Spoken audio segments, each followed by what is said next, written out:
It is my pleasure to open this event, Why Ukraine. I didn't feel that I had to give some special explanation of even why we're asking the question. Ukraine has thrown itself into, or inserted itself, or others have inserted Ukraine, is probably much more like it, into Russia, into American politics. Russian politics had inserted itself in Ukraine anyway since the 17th century, so that's a whole other story. I'm delighted to introduce this evening our speaker, Serhii Plokhii, who is America's actually biggest expert on Ukraine.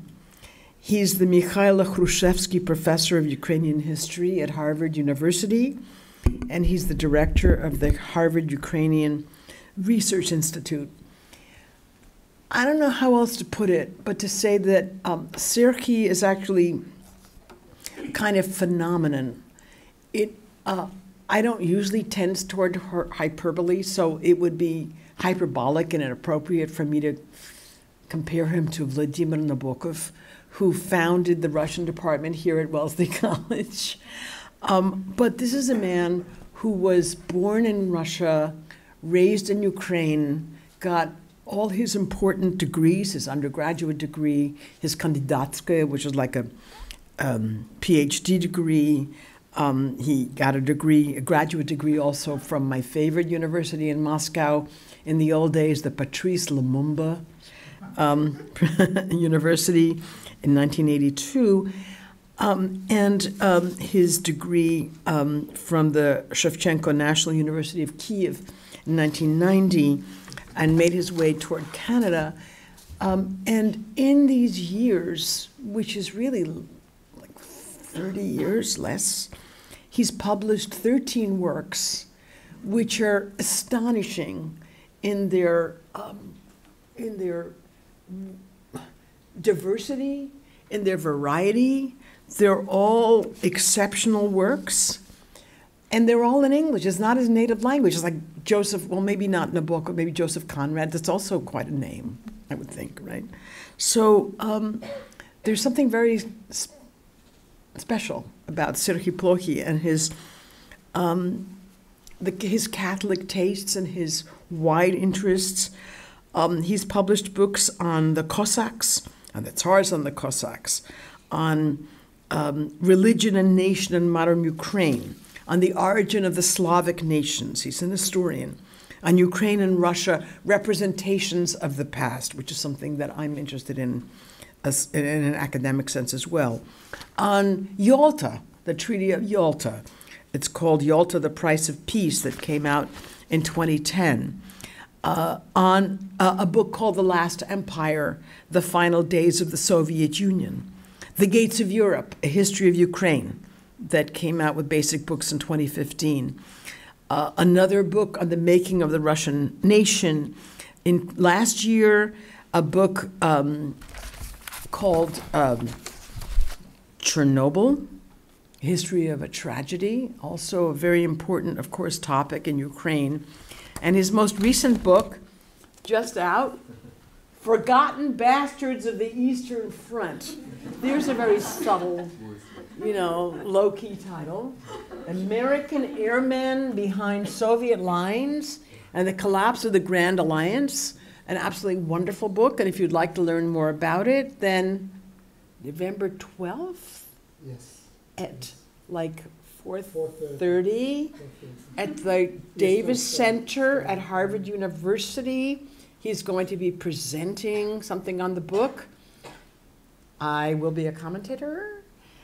So you're welcome to do that. And I was just absolutely grateful and delighted that when I wrote to Serhii and asked him to just give a lecture called Why Ukraine, and didn't have to kind of say anything else, he said, da. So I'm delighted to introduce Serhii Plokhii. Thank you so much.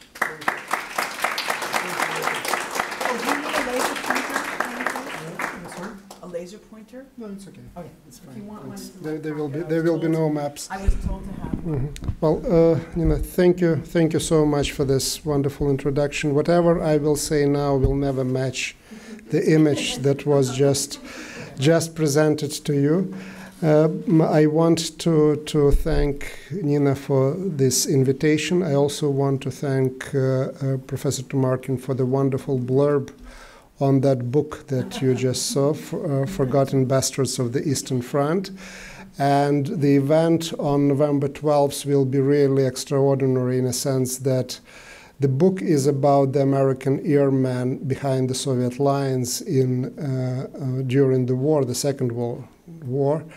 And two of main characters in that book, they eventually ended up at the Davis Center for the Russian Studies at Harvard University, and I understand that Professor Tumarkin knew both of them.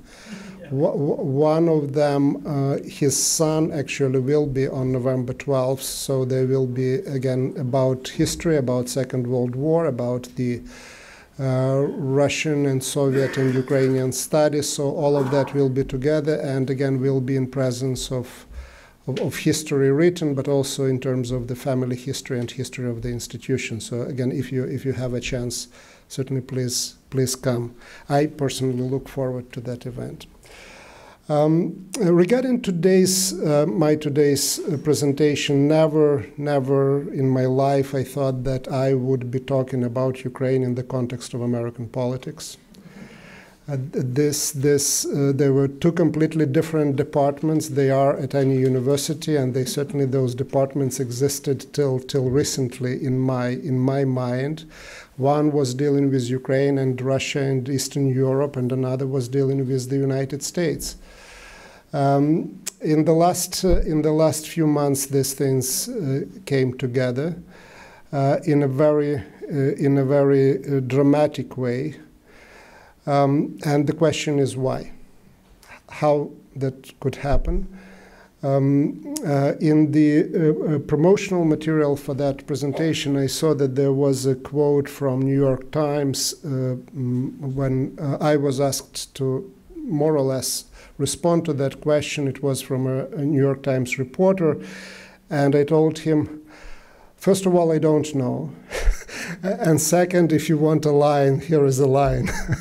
and since then, especially in light of this invitation, I had a chance to think a little bit more about that topic. There were a number of people who keep asking this question. One of them are the editors of Foreign Affairs, and Mary Sorotti, who is a historian of American foreign policy and international relations, and I are now working on the article, which more or less will be dealing with that question. So certain things that I will be talking about today, it's also something that Mary and I were discussing, and so it's a joint, intellectually, it's a joint property. The very simple one-line answer to the question that is formulated in the title of today's presentation is that Ukraine ended up in the center or close to the center of the American politics as the result of Russia inserting itself into that center in 2016 during the presidential elections. And the second line, again, explaining what that means would be the answer to the question, why Ukraine, why not Belarus, why not Uzbekistan, why not Poland? The reason for that is that the Ukraine is out there now for a number of years, since 2014, fighting against many things that are qualified as a more or less traditional type of aggression. In Ukraine, we see for the first time since the end of the Second World War that the neighboring state not just invades another country, but annexes the territory. That didn't happen since 1945 in Europe. And in terms of the informational warfare, Ukraine was and continues to be on the front lines there. So from that point of view, Ukraine came as a part, to a degree, of a package deal of Russian politics, but also American-Russian relations. And the way how I will try to provide a longer answer to that very same question, I will look at the relationship between United States and Russia on the one hand, but also the United States' involvement in the region over a long period of time. And will tell you something that maybe is not very surprising for the people who follow events in the region, but probably would be relatively unexpected by those of you who follow events in other parts of the world. And that's that Ukraine has been quite central for those relationships since 1991. There were altogether 4 points in time, 4 moments when that centrality became more obvious than it has been at other times, and that's how I will structure my today's presentation. So one of those moments, the first time when Ukraine becomes central for the relations in the region, but also relations between Russia and the United States, it's the year 1991, the fall of the Soviet Union. Another moment quite central is the year 1994, and this is the so-called Budapest Memorandum. After that comes the Orange Revolution of 2004. I'll tell why it was important, and finally then we will land in our current days, which really start, the story starts in 2014. It culminates maybe now in 2019 with impeachment inquiry, but really it starts in 2014 with the annexation of the Crimea and with war that is still going on between Russia and Ukraine in eastern Ukraine, in Donbas region of eastern Ukraine. So that's more or less the plan. I'll focus on those 4 points and try to explain what was there, what was at stake there, and hopefully that will also somehow help us understand the current moment. So I'm starting with 91, and one thing that is worth keeping in mind when you think about the fall of the Soviet Union, which happens in December of 1991, which is a major development in the international relations. Some people would point to that disintegration of the Soviet Union, dissolution of the USSR as the final moment in the history of the Cold War. Others would say, no, the Cold War really ended in 1989 with the fall of Berlin Wall. Others would say, no, the Cold War really not ended in that part of the world, and it continues today. But 91 is a pretty good moment in history to look at the really reconfiguring of the map of Eurasia, of the map of Europe, of the map of the world in the context of the end of the Cold War.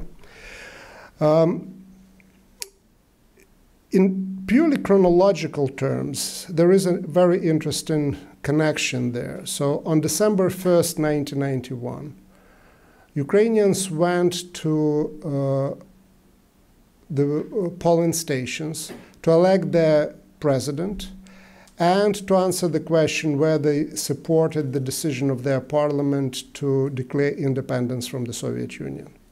So that was December 1st, 1991. More than 90% of those who took part in the elections voted in favor of independence. So it was the majority in the entire territory of Ukraine. The lowest percentage points were in the Crimea, but there were 54%, so the majority was for independence. In the area where today the war is going on, the support was over 80% for independence. The question that Ukrainians answered at that referendum was whether you support the independence of your republic, of your country. There was no question about whether you want the Soviet Union to continue or not. From that point of view, it's certainly worth further exploring the question of why the Soviet Union was dissolved 1 week after the Ukrainian referendum. So 1 week after the referendum, the 3 leaders of the Slavic republics, Boris Yeltsin, who represented the Russian Federation, in the middle is the Speaker of the Belarusian Parliament, Shushkevich, who represented Belarus, and then to your left would be the president, newly elected president of Ukraine, Leonid Kravchuk. They decide to dissolve the Soviet Union, and the question is, what is the relationship between the two events? The negotiations in Belarus, it was near the city of Brest, started with Yeltsin actually proposing his Ukrainian counterpart to sign an agreement on the renewed union. And the Ukrainian representative Kravchuk says, no, we just had a referendum. The population voted for independence. I will not do that. And the next step becomes the dissolution of the Soviet Union. The reason for that was explained by Boris Yeltsin to George H.W. Bush, at that time the President of the United States, on at least 2 occasions. At least that's what I was able to find in the archives. And on both occasions, he said more or less the same thing. He said that without Ukraine, in the Soviet Union, without Ukraine, Russia would be outnumbered and outvoted by Central Asian republics. He also pointed to the Muslim cultural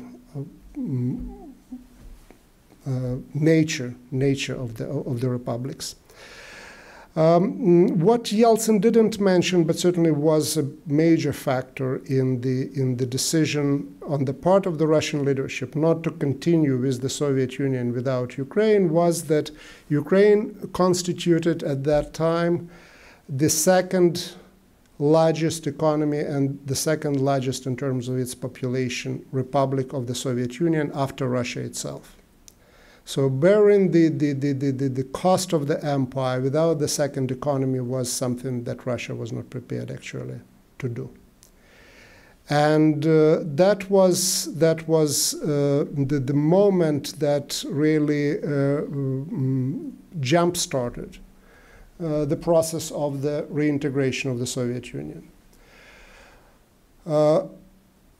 The fall of the Soviet Union, like the disintegration of any empire, this is not an event, it's a process. And the disintegration of the Soviet Union is a process as well. On a certain level, it continues still today. And on a certain level, the biggest intrigue in the post-Soviet space remains to be the intrigue of relationship between Russia and Ukraine. The institution that was created on the ruins of the Soviet Union was called the Commonwealth of Independent States. And it was not very clear what that new formation would be and would become. In 2014, on the occasion of the Russian annexation of the Crimea, Vladimir Putin gave a speech in which he said that when the Commonwealth of Independent States was created, we all expected that that would be a continuation of the common statehood. And I don't think that Mr. Putin was lying in that respect. That's what his expectations and expectations of many in the top leadership of Russia was in 1991. But the Commonwealth of Independent States didn't become the next Soviet Union to a great degree because insistence of Ukraine on on its independence. Russia, till today, didn't recognize really fully the sovereignty, either Ukraine or any other post-Soviet republic. So the idea is that that sovereignty is limited to a degree, which was a different approach from the position that was taken by the government of the United States of America. George H.W. Bush, till the very end, till probably 1 week before the Ukrainian referendum, was supporting full-heartedly the continuation of the existence of the Soviet Union, and Mikhail Gorbachev as the president of the Soviet Union, for a number of very good reasons. The key reason for that was there was a concern that the disintegration of the Soviet Union would end up in the war like we have today between Russia and Ukraine, and that it would be a war between the countries armed with nuclear weapons. But once Ukraine declared independence, the Soviet Union was dissolved, the position of the United States, which was recently restated in the testimony that was given by the former ambassador of the US to Ukraine, Masha Yovanovitch, was that we believe that Ukraine is a sovereign state and that people of Ukraine have the right to choose their future. So this sounds like nothing groundbreaking, but it's a key principle that really United States of America, the key principle of the US policy in the region, which puts it on the collision course with Russia, which recognizes the sovereignty of Ukraine and other states, but in a limited manner and in a limited way. Now, the birth of independent Ukraine immediately created problems for the United States. And that problem was that Ukraine, a country that didn't exist on the map for the previous at least couple centuries, was born nuclear. It was Ukraine, it was Russia, Kazakhstan, and Belarus. In Ukraine, they had the third largest nuclear arsenal in the world after the United States and Russia. So roughly, there are different estimates, roughly around 1,300 nuclear warheads that found themselves on the territory of Ukraine. With Ukraine having, like other countries, like Belarus and Kazakhstan, having physical control over the weapons and missiles, but not having operational control over them. So at the end, you see the situation in which the operational control is in Russia, which also goes through a very different economically, politically, and otherwise period of time. The physical control is in the hands of the Ukrainian authorities.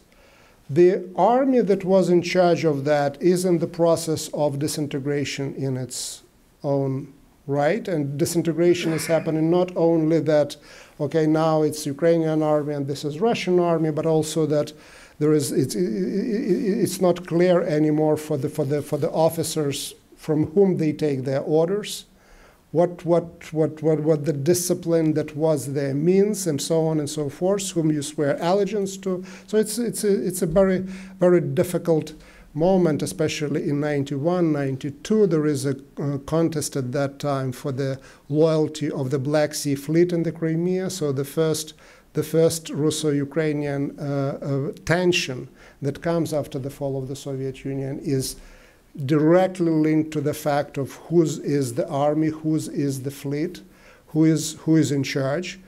And in the middle of all of that, there are nuclear weapons. 1,300 on territory of Ukraine and less in Belarus and Kazakhstan. Ukraine is also in the situation in which, as early as August of 1991, the spokesperson for President Yeltsin says that, well, if Ukraine goes independent, we have the right to raise the question about the borders of Ukraine, and specifically the areas that are now were in the news for the last few years, and that's the Crimea and Donbass are mentioned in that particular context.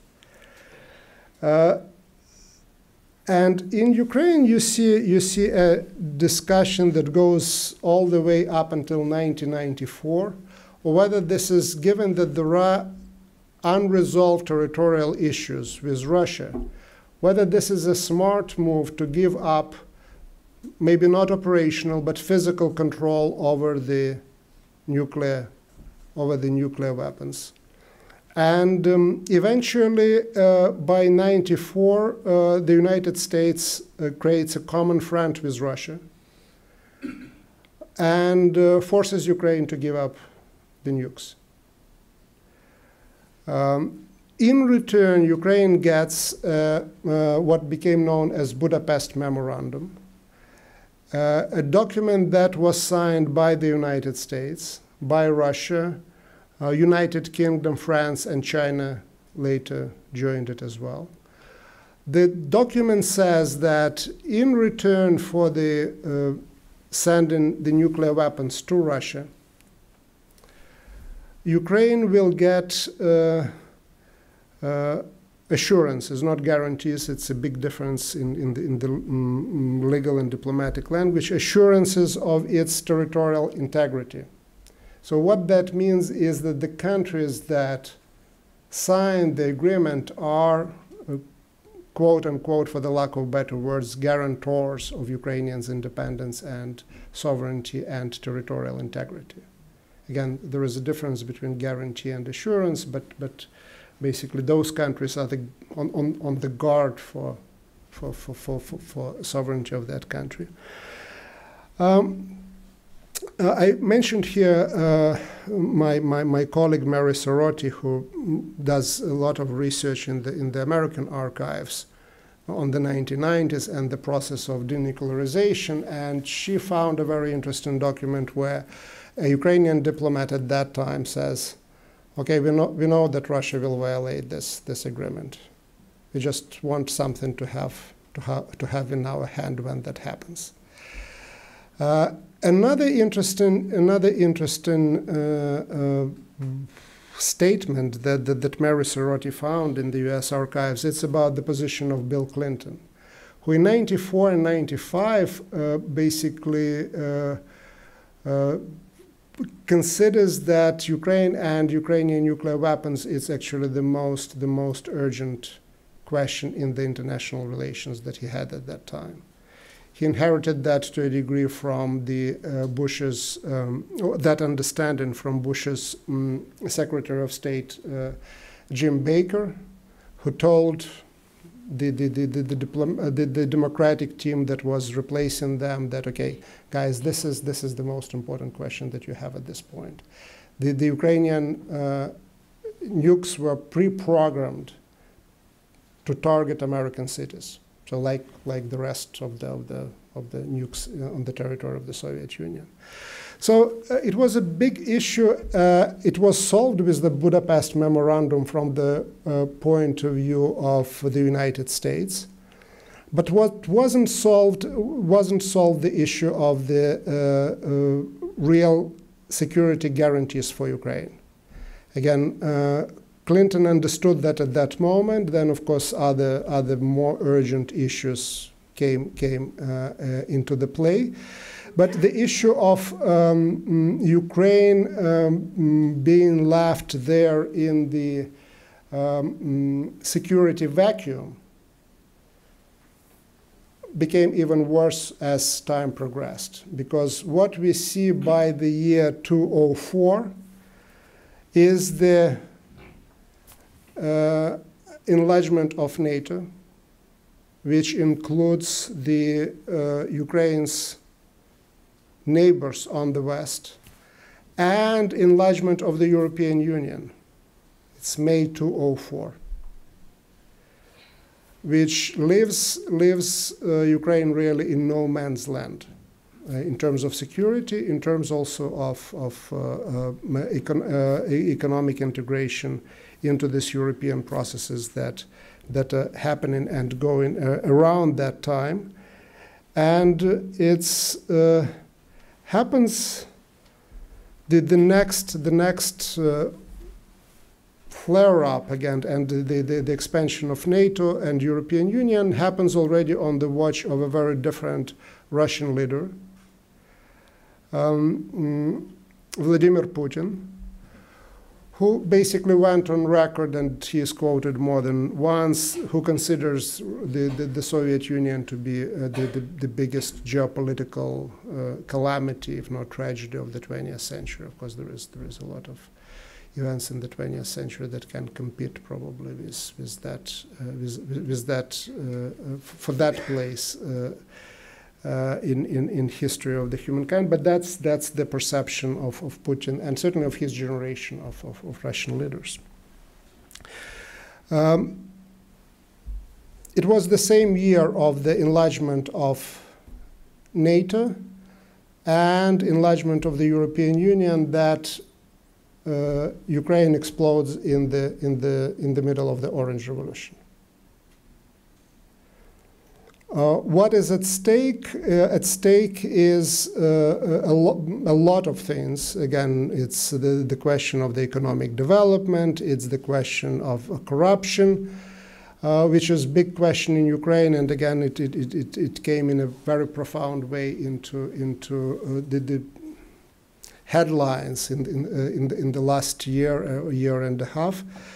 But at stake is also actually the geopolitical belonging and orientation of Ukraine, because the protests start when, in the opinion of people who went on the Maidan, the main square in Kiev, the elections were stolen, and the elections were stolen in favor of the candidate. His name was Viktor Yanukovych, who was very actively backed by Russia. Not just backed by Russia, but Vladimir Putin personally himself came to Ukraine in the middle of the presidential campaign to show his support for that candidate.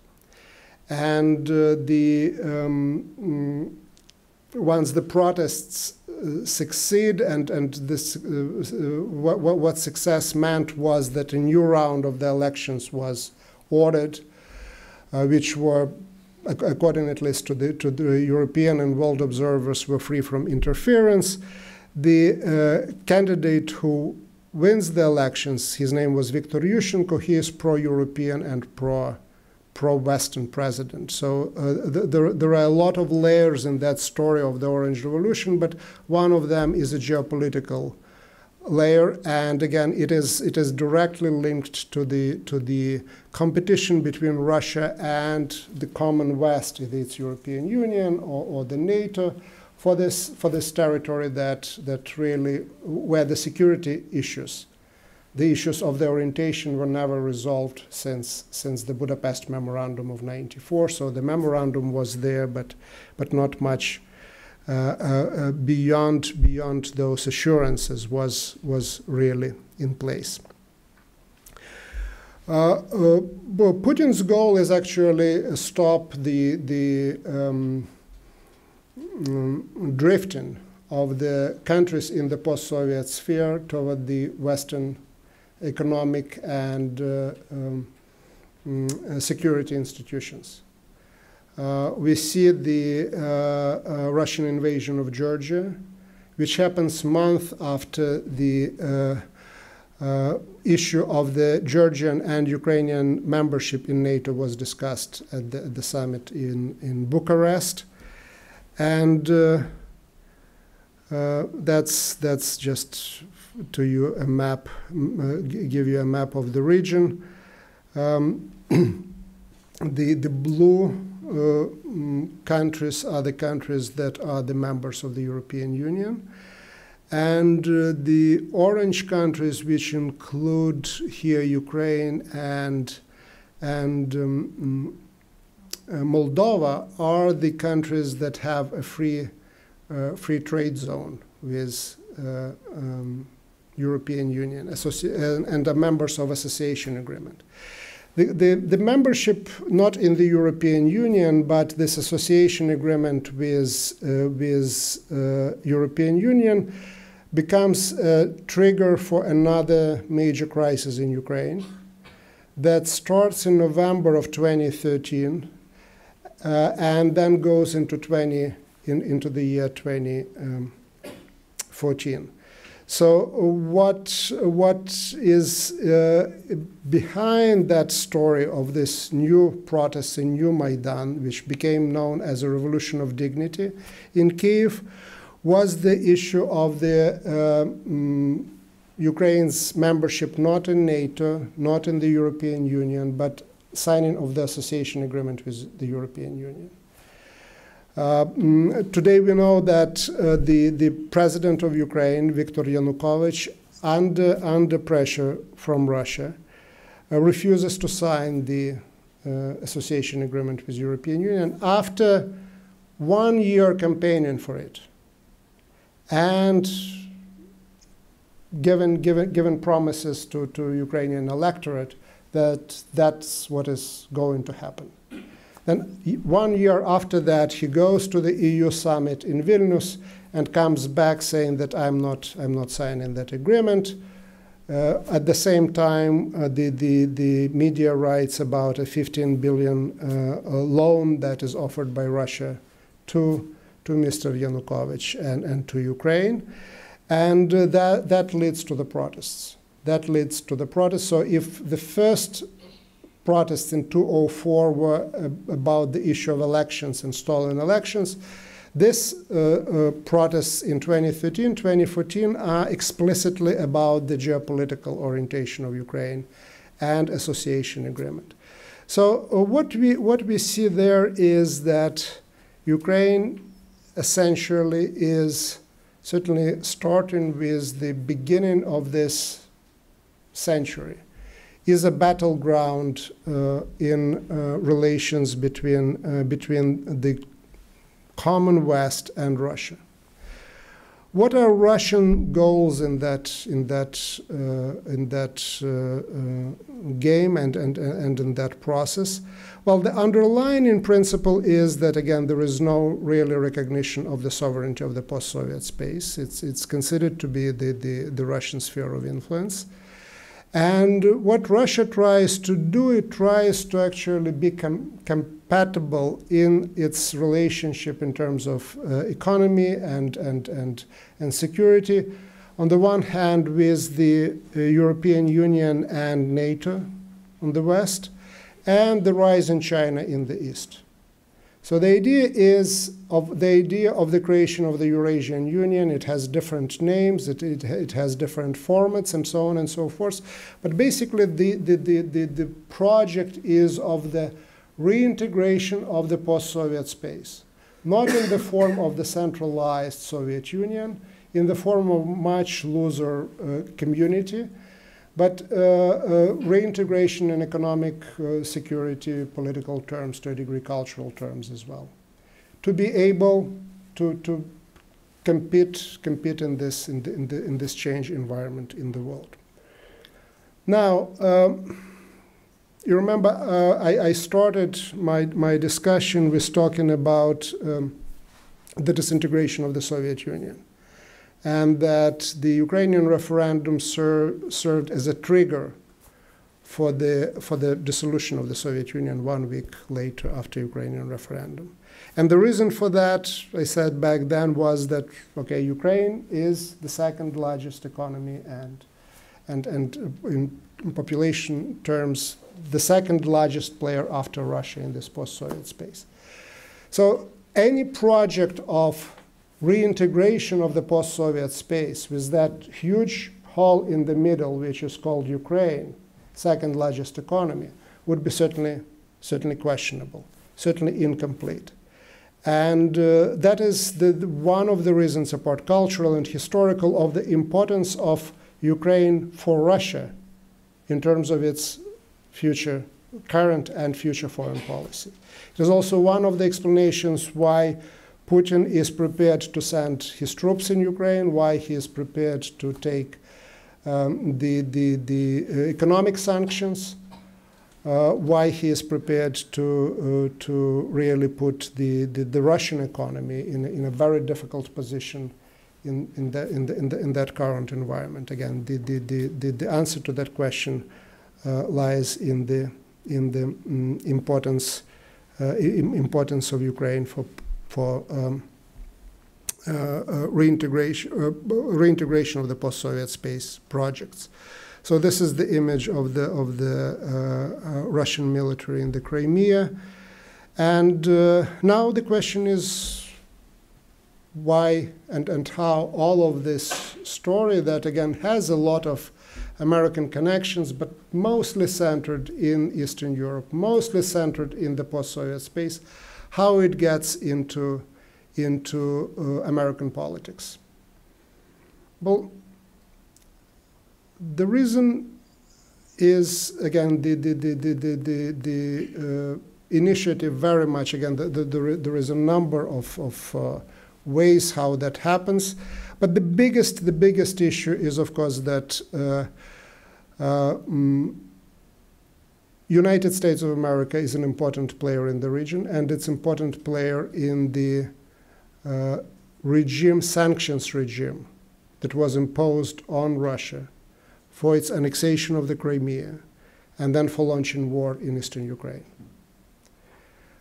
And sanctions hurt on a number of levels. And in that sense, for Russia, it's extremely important who will be or who is in the White House, who will be or who is in London or Paris and other European capitals, because it's the question of the politics. It's also the question of economics, and Russia certainly inserts itself into the 2016 presidential elections. At least that's what it looks like every intelligence service that country ever had agreed on that. Now,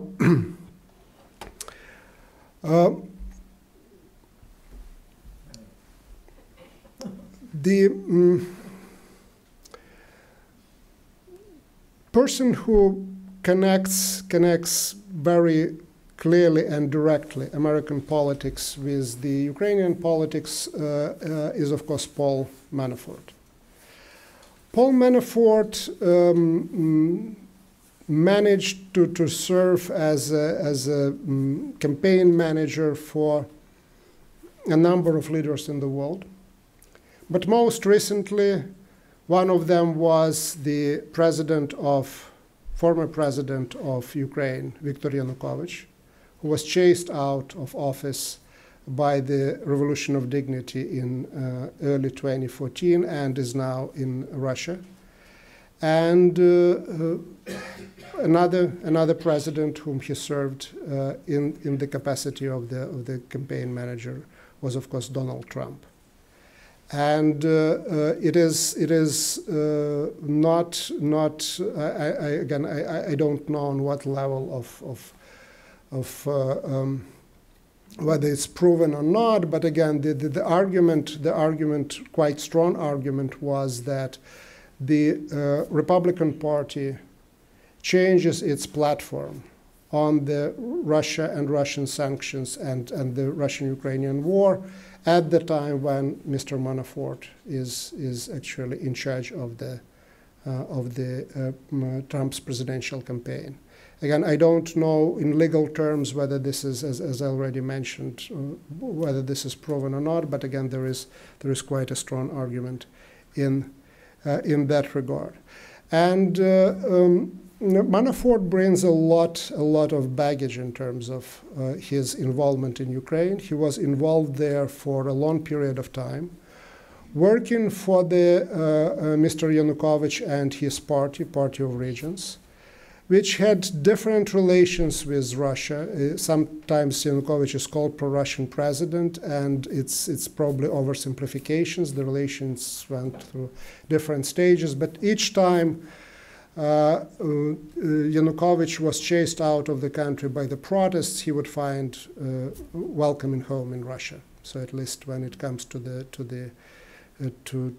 those things, he certainly has strong backing there and strong position there.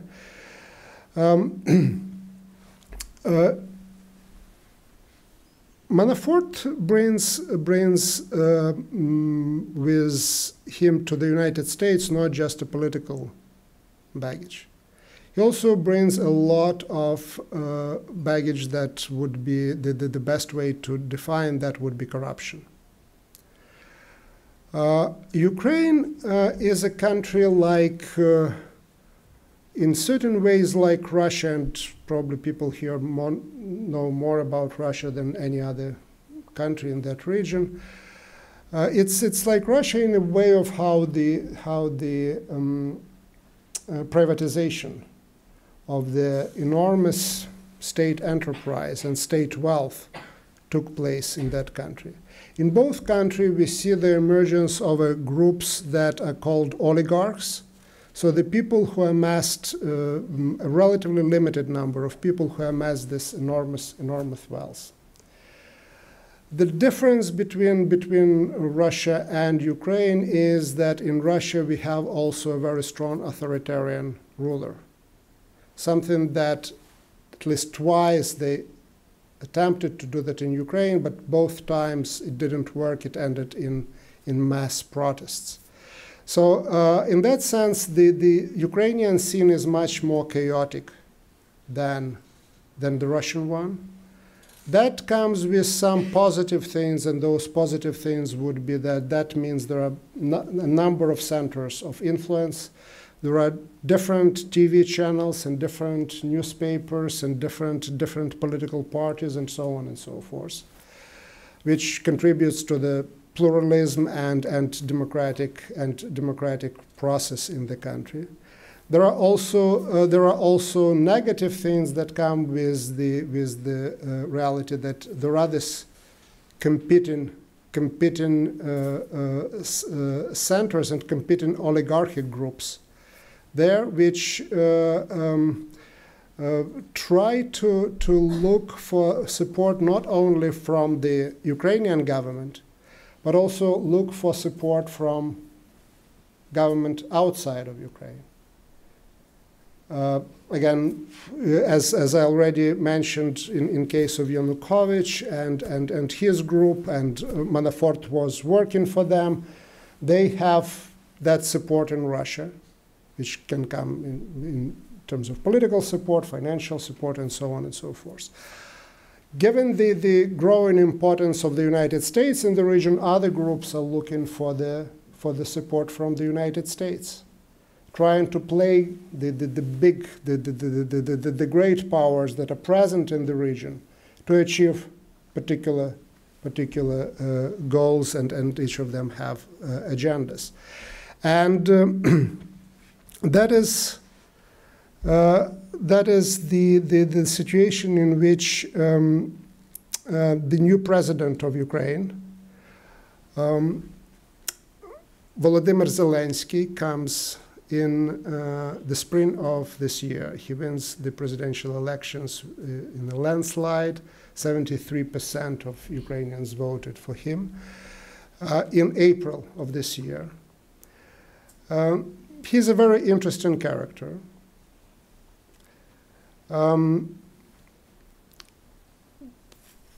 He has no political experience.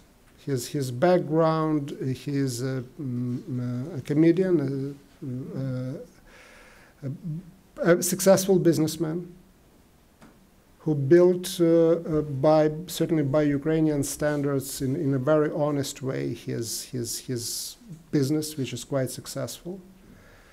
Like others, he didn't sell and resell Russian gas or Russian oil, or was involved in privatization of the Soviet enterprises. These are good things. The bad thing is, again, as I already mentioned, he has no experience, and behind him there is also the shadow of one of Ukrainian oligarchs, particularly Mr. Kolomoisky.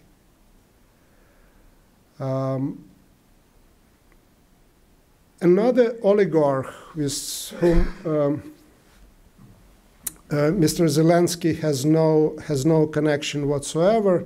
His name was Dmytro Firtash, or is Dmytro Firtash. And he was arrested in 2014 in Vienna and is there today on bail of $172 million, which was delivered within a couple of days after his arrest, and it was a loan to him from his Russian friend.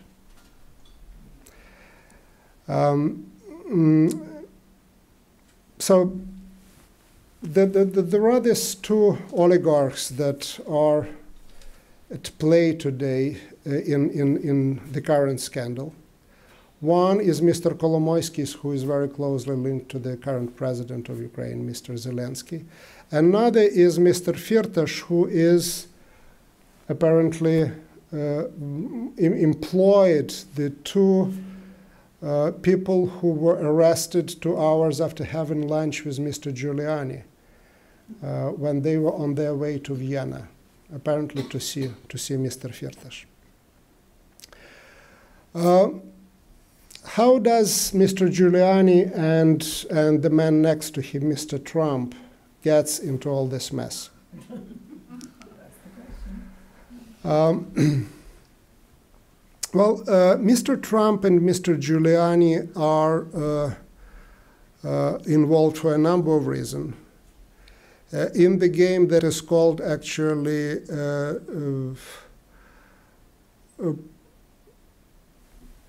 there is no collusion. So the idea is actually to not just to say that there is no Russian, or there was no Russian interference into the presidential elections of 2018, but also prove that there was a Ukrainian interference into the American elections on the side of Democrats and Hillary Clinton. How do you do that? How do you prove that Ukrainians interfered and they were trying to help Mrs. Clinton? Well, one of the arguments that put forward is that the information on the criminal activities of Mr. Manafort when he was in Ukraine was really a fake and was actually produced specifically to hurt Mr. Trump in his campaign via Mr. Manafort. Another theory is that there is a secret server that, please don't ask me that question, I don't know, somehow ended up in Ukraine. And again, that's what mentioned in the telephone conversation by Mr. Trump when he was talking to Mr. Zelensky. And then the third element of that campaign is to prove that Mr. Biden was in Ukraine, specifically pushing the Ukrainian government to investigate Mr. Manafort, and also that Mr. Biden was trying to get rid of the Ukrainian prosecutor general in order to shield his son, who was on the board of one of the Ukrainian companies. And these two gentlemen, Mr. Furman and Mr. Parnas, actually were there to supply Mr. Giuliani with the information, with dirt on Biden. They are also associates of Mr. Firtash, who is not under house arrest, but on bail in Vienna. Now, it is complicated. Just let me add one more layer of complication to that. So, normally when you think about someone who is either gives a bribe or tries to provide some service to American official, and that person is outside of the country. Probably 99.9% out of 100, that person wants actually to get to the United States. In Mr. Firtash's case, it's the other way around.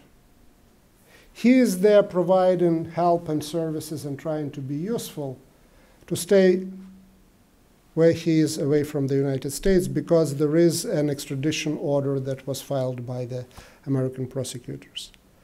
They're interested in Mr. Firtash for a number of reasons. One of them is formal reason that he gave a bribe someone within American jurisdiction. But what you read, at least in the media today, is that the real reason is of a different kind. Mr. Firtash made his billions selling Russian gas to Ukraine. The proceeds from that were going to the high officials in Russia and in Ukraine. As they wrote recently in an article on Mr. Firtash, he knows where the bodies are buried. So for the American prosecutors, he is the closest link to Mr. Putin himself.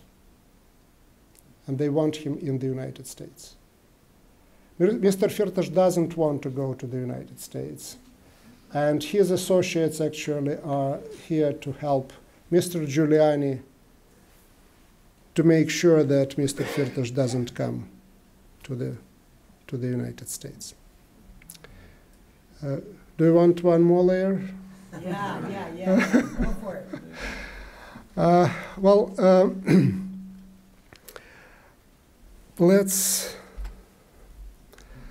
Let's talk now about what probably some of you here read, and that was the transcript of a telephone conversation between Mr. Trump and Mr. Zelensky. The impeachment inquiry today is based on the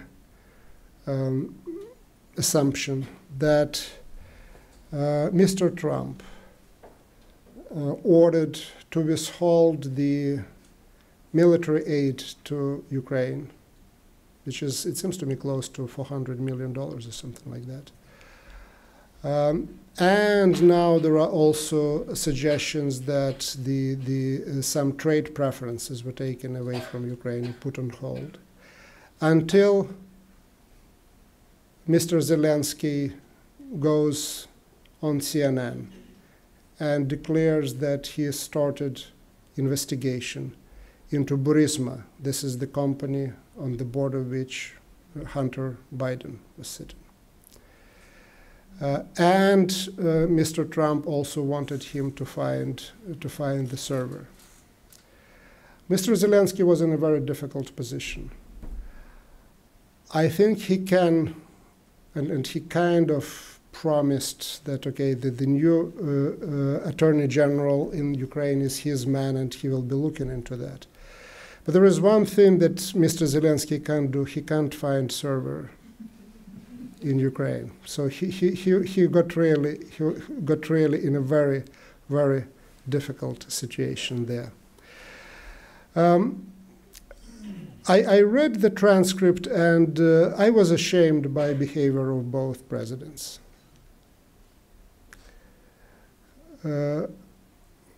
But there was also a difference in the positions that they were taking. If Mr. Trump was asking for a favor that was supposed to benefit him personally and politically, Mr. Zelensky was asking for military help to his country, which, despite the fact that, again, I found both of them playing the game that I was ashamed to read that.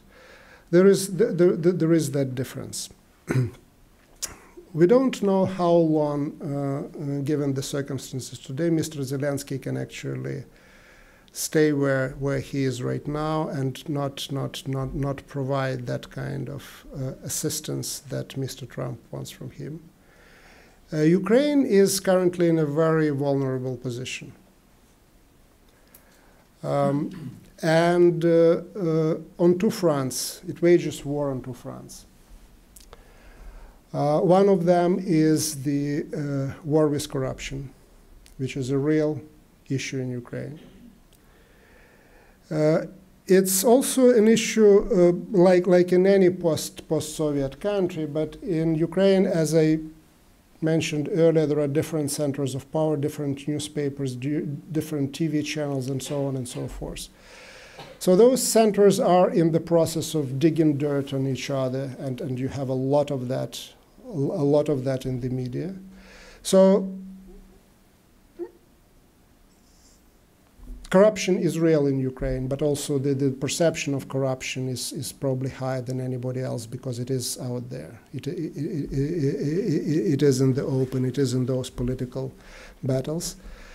What Ukraine doesn't need, it doesn't need export of American corruption, and it looks like that's what is getting at that point.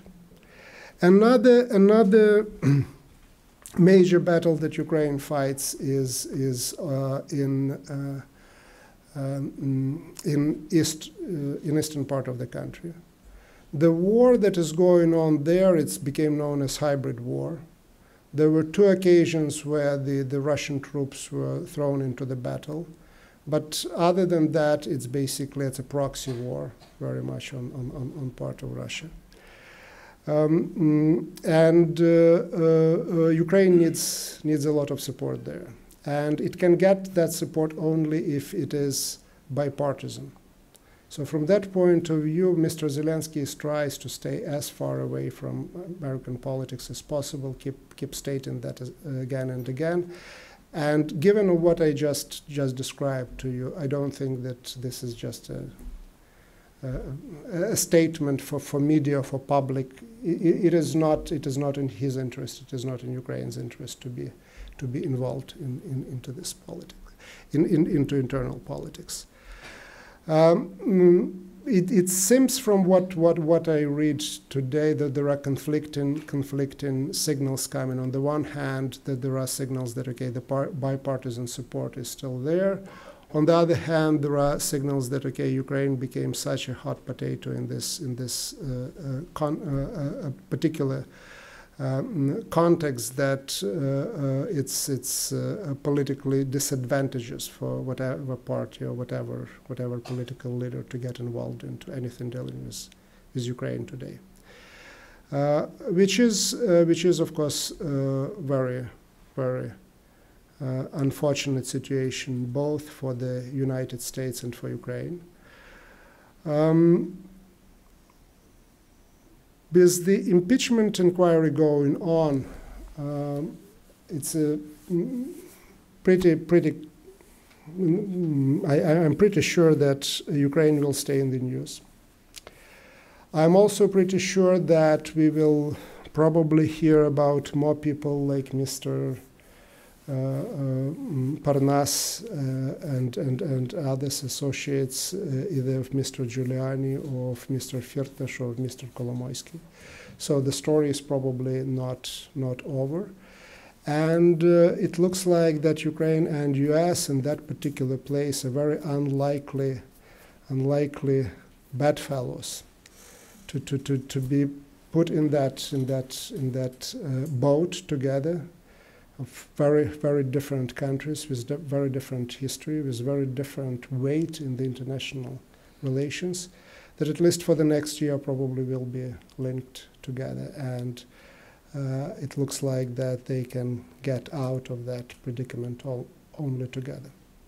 So thank you very much for your attention. And if there was not enough layers of complexity, I'm here. Please shoot your questions. Thank you.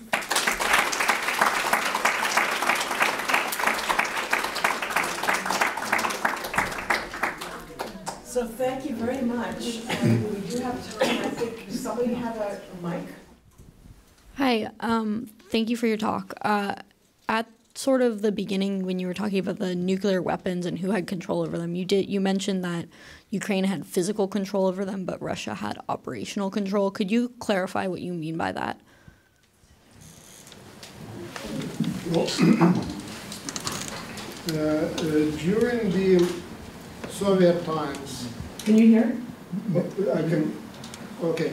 During Soviet times, there were three so-called nuclear suitcases that were in the Soviet Union. One was with Mr. Gorbachev, another was with the Minister of Defense, and the third one was with the head of the General Staff. So you needed, it seems to me, two of them working together to make the launch of the nuclear missile possible. What would happen with those boxes was a big question for American administration. So Jim Baker went in December of 1991 and talked to Yeltsin on what would happen with the boxes. And the idea was that Gorbachev would pass his box to Yeltsin. And Mr. Yeltsin explained to Baker that, well, the leaders of those republics of Ukraine, Belarus, and Kazakhstan, they don't have boxes, they have telephones. So what we promise them that we'll be consulting with them if there is a need for that. But really the control over the nuclear weapons in terms of the launch codes and other things, it stayed in Moscow. It never went to any other republics. Physical control meant that it was on the sovereign territory of those republics, under control of their military forces once those military forces were formed in the first half of 1992. And that created certainly, given that nukes in Ukraine stayed all the way into 93, 94, and Ukraine it didn't have the boxes and the nuclear codes, but it had a lot of expertise. So just to give you an example, every single Soviet missile that was delivered to Cuba in 1962 was made in Ukraine. So there were a lot of expertise in terms of what missiles are, how you operate, and so on and so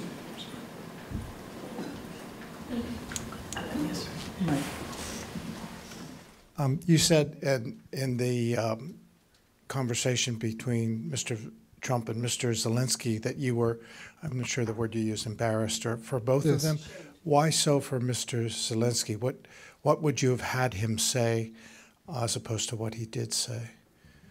Well, he sounded more Trumpian than Trump himself, right? Which you kind of, under normal circumstances, you expect a little bit more dignity from the president. But again, if you forget about that, he played his cards exceptionally well. So he was just a sycophant too.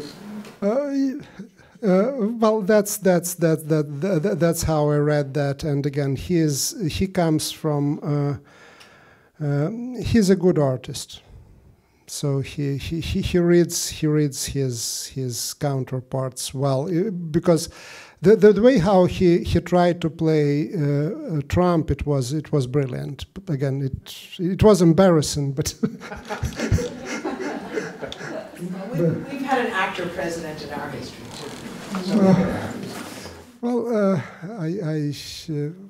Probably it's too early to compare the two of them. Let's see. Yeah, let's see what happens to Zelensky in the future. Hi, thank you. What is the perception of Trump in Ukraine? Like, what do people see him as? Like what is, I don't know if there's been any public opinion polling or how that works in general over there, but like, what is the public opinion of this whole situation and of Zelensky in his own country? Well, the whole scandal with the telephone conversation.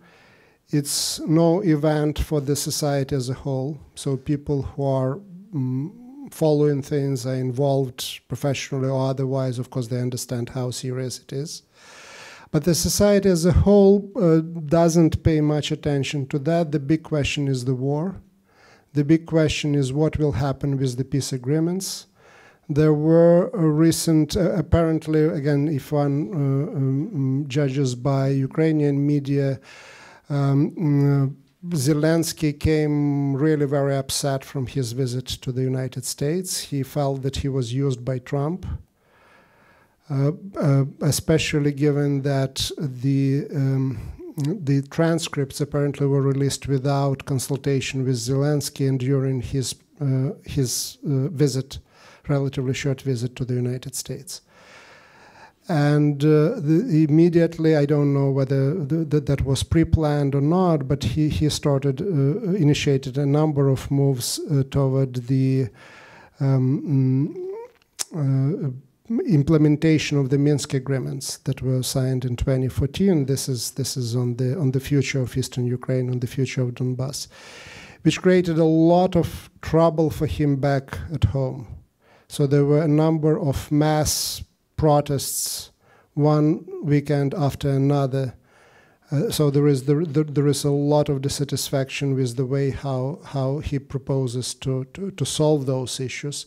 So that is really what is at the center of debates, tensions in Ukraine. US is something that only people who really follow foreign policy or I would say political elite, maybe business elite is concerned about that. The population at large deals with other issues. So a question like domestically, for this president, this young president, what is his mandate after his election? And second question is in terms of economic aspect, like you talk about all this diplomatic, military, but what about economic aspect? Like how much Ukraine look forward to work with the international community, and that probably also drive the foreign policy as well, I suppose. So. Thank you. Mr. Zelensky was running on two issues. The first one was anti-corruption. So the attack was on the political class as a whole, which was perceived in Ukraine by the electorate as corrupt. So that's why they went for someone who was not part of the political establishment before. So that was one issue. Another issue was peace. So ending the war. He tries to move on both fronts. Again, the way how he wants to end the war, again, I don't really fully understand what he means when he says that, and there is a lot of, again, resentment in the society. So unless he has some secret plan that he never told anybody what that was, I don't know what will happen there. On the economy side, it's more clear what he is trying to do. He brought to the government a lot of young, idealistic, and very energetic people. The average age of people in the government is 37 years. The prime minister is 35 years old.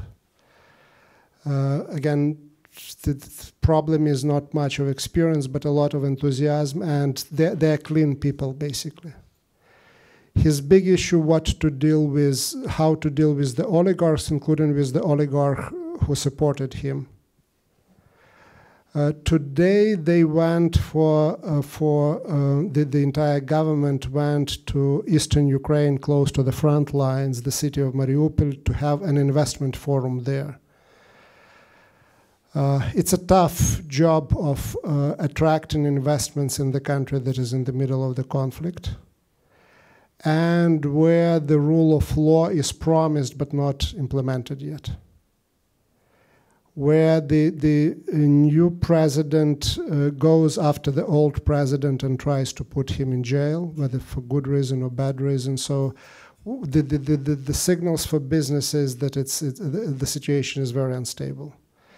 So he's again, I see what he is trying to do on the economic front.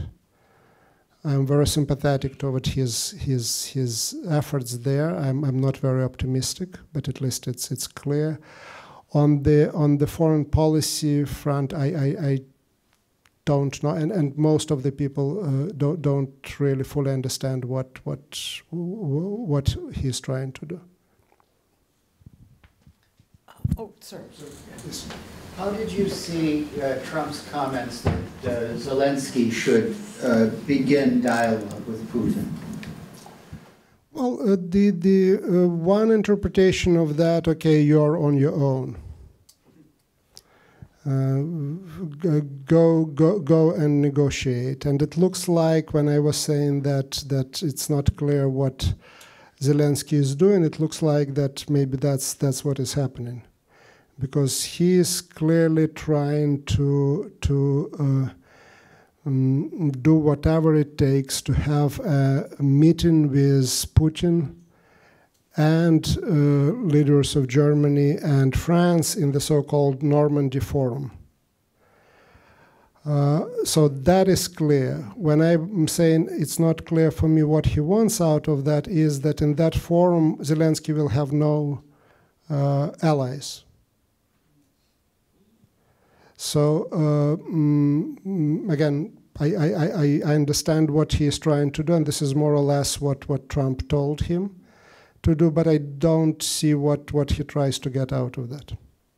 What he wants to get for quite a number of concessions that he already made to Putin at the end in terms of the Crimea, because again, Crimea is a peninsula.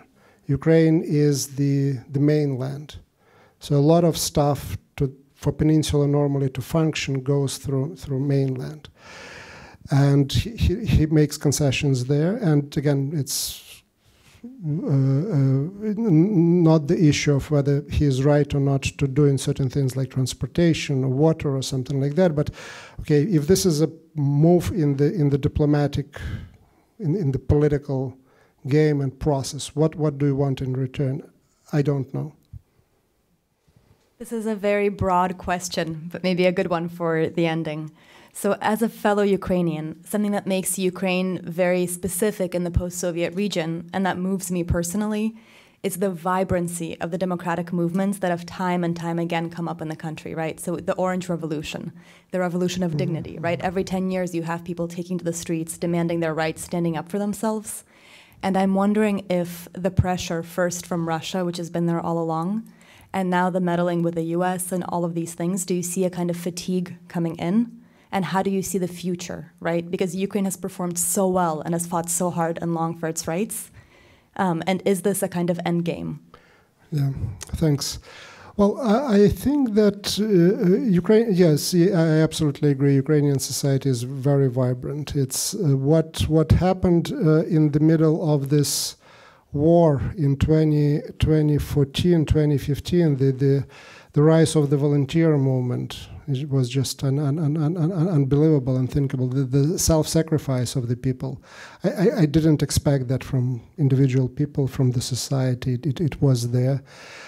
But I think that also the Ukrainian society in this mobilization and this idealism is quite insulated from the reality of either American politics or European politics, because what is there is highly idealized image of European Union and the West as a whole. And from that, because again, they don't think they have any other allies. They don't have anywhere else to go.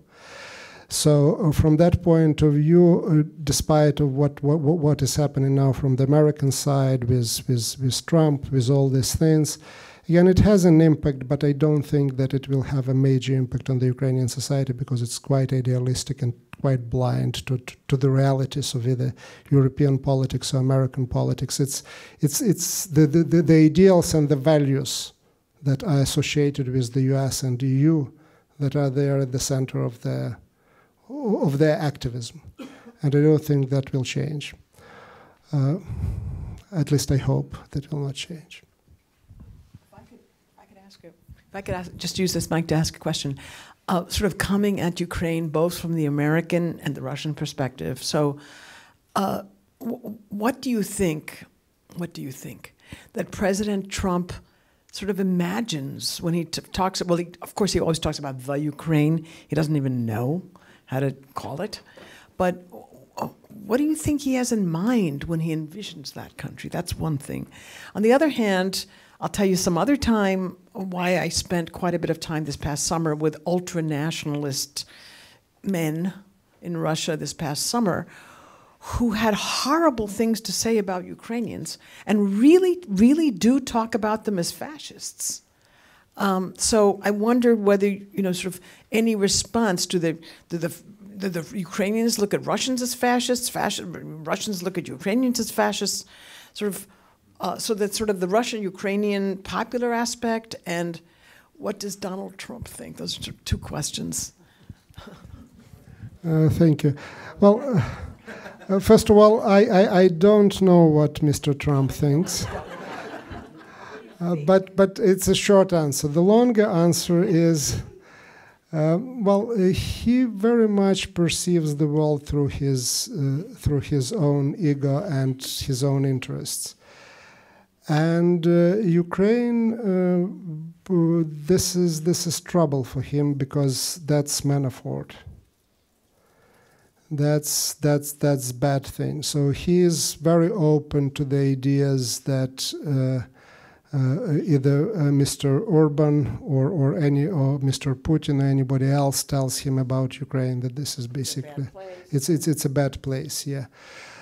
So at the same time, he goes and says, okay, this is a wonderful place, fantastic country. I have so many friends. They love me, and so on and so forth. But it looks like it's basically it's not a happy spot on the map for him. In terms of Russian nationalists and their attitudes. My understanding is that there are different trends or different groups within this nationalist movement, because some of them again embrace this idea of fascism. Others are thinking, okay, this is a sin to wage a war against another Orthodox and Slavic group. But in terms of people who are not very ideological, but constitute probably the majority of the opinion in Russia, there are some very interesting changes that happened in the last 2 or 3 months. The number of Russians who look positively at Ukraine dramatically increased. And this is not the liberal crowd that always looked at Ukraine positively because that was a vibrant democratic place. That's average citizens. And what that means is that the Russian society as a whole, it's really very easy society to be manipulated by media and by TV. Because with coming Mr. Zelensky to power in Kyiv, there is a change in the government policies because there are expectations that there will be concessions coming from Ukraine. Putin himself publicly said that, okay, the media is not covering Ukraine correctly, that this is our close neighbors, historically connected, we don't have to portray them so negatively. It's amazing. It happened just with the change of the tone of the propaganda. So 2-3 months, and you can turn enormous number of Russians from believers that Ukraine is possessed by fascists to the belief that, okay, they are our neighbors and our brothers. And I first read about that phenomenon maybe 5 or 6 years ago, where the statement was apparently coming from someone related to the Russian propaganda machine, that just what we need is 3 months really to change the attitude. And again, for those of you who followed Georgia, right, with brotherly Orthodox people to enemy and then back and forth. So it's it looks like that the Russian society as a whole is not very autonomous, to put it mildly, from the state and state propaganda machine. In Ukraine, that level of isolation is much bigger, to a degree that actually the Ukrainian society would take the position opposite to the position of the state. So it's the attitude toward, there is a lot in common historically, culturally, and otherwise between Russia and Ukraine, but attitude toward the state, it's just profoundly different in the two countries. We've been having a lot of questions about President Trump, but I have a question about the reaction from the Bidens, because shortly after the release of the transcript, Hunter Biden actually quit the board of the Ukraine company that he served, although we felt the accusations were very baseless. So I'm wondering, like, what do you think of this move? Do you think it's a wise move? Well, this is a form of legalized corruption, right? What is Hunter Biden, who has no clue what is gas or oil is, who has no understanding where Ukraine is, goes and sits on the board of the energy company in Ukraine? This is not Kuwait, right? What energy company in Ukraine? And why he is invited there? Because the idea is he is basically selling his father's name, and if not really, to potentially access to power. He didn't violate any rights, any laws apparently. I don't think he did. But this is a form of legalized corruption, which is out there. There is no other explanation for that. Oh, well, we can't control our kids totally, can we? Well, thank you guys for coming.